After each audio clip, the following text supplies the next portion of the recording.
လူတော်တော်များများဟာသူတို့ကိုယ်သူတို့လွတ်လပ်တယ်လို့ထင်နေကြတယ်ဒါပေမဲ့တကယ်တော့သူတို့ဟာကြောက်စိတ်ပြင်းရမှုနဲ့သူများအမြင်ဆိုတဲ့မမြင်ရတဲ့တန်တိုင်တွေကြားမှာအချင်းချနေတာပါခမရဲ့စီးပွားရေးဘာလို့မတိုးတက်တာလဲ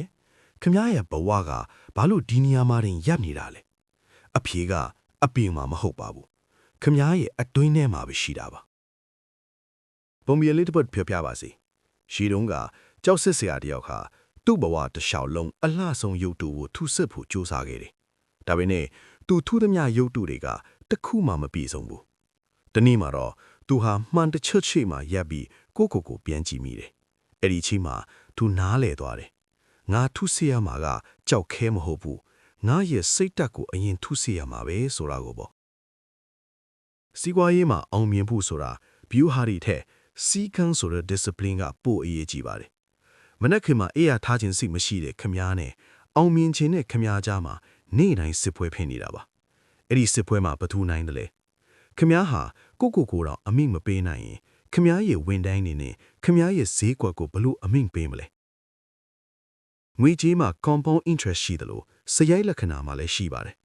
ဒီနေ့ခမားလှုပ်လိုက်တဲ့အသေးအမွှားအမောင်းတွေတစ်ခုဟာနောက်30နှစ်မှာအကြီးမားဆုံးသောကြရှုံမှုဖြစ်လာနိုင်ပါတယ်အပြန်လန်အားဖြင့်ဒီနေ့ခမားမွေးမြူလိုက်တဲ့အကျဉ်ကောင်းလေးတစ်ခုဟာနောက်မှာခမားရဲ့ empire ကိုထောက်မာထားမယ့်အုပ်မြစ်ဖြစ်လာပါလိမ့်မယ်တရှိနဲ့စင်းရဲသားမှာတူတာအခုပဲရှိတယ်အဲ့ဒါကတော့အချိန်ပါခမားကအချိန်ကိုရောင်းစားနေတာလားဒါမှမဟုတ်အချိန်ကိုဝယ်ယူနေတာလားအောင်မြင်သူတွေဟာစနစ်တွေကိုတိဆောက်ပြီးအချင်းကိုဝဲယူကြပါတယ်ခမားမရှိတော့ခမားရဲ့လုပ်ငန်းကပတ်စံရှားပြနေရမယ်အဲ့ဒါမှစစ်မှန်တော့လွတ်လပ်မှုပါစီးပွားရေးမှာအခက်ခဲဆိုတာခမားကိုလဲအောင်လုပ်တာမဟုတ်ပါဘူးခမားရဲ့အားနည်းချက်ကိုပြတာပါပြိုင်ဘက်ကခမားကိုတိုက်ခိုက်လာတဲ့အခါဒါမှမဟုတ်ဈေးကွက်ပြတ်သွားတဲ့အခါခမားကမှန်တဲ့ကလူကိုပြန်ကြည့်ပါ